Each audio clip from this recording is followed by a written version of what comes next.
Hello hi नमस्कार YouTube family. आज आपण लहान मुलांची फेवरेट कुरकुरे रेसिपी होममेड बनवणार आहोत। तर चला रेसिपी बघूयात। इथे मी अर्ध्या वाटीपेक्षा जास्त तांदळाचं पीठ घेतलेलं आहे, 3 चमचे गव्हाचं पीठ आणि 2 चमचे बेसन पीठ घेतलेलं आहे।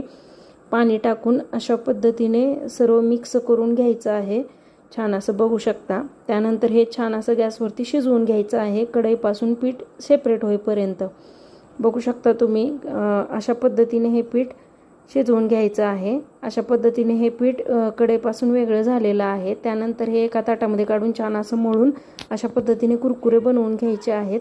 त्यानंतर कढईमध्ये तेल टाकून हे सर्व लालसर असं तळून घ्यायचं आहे।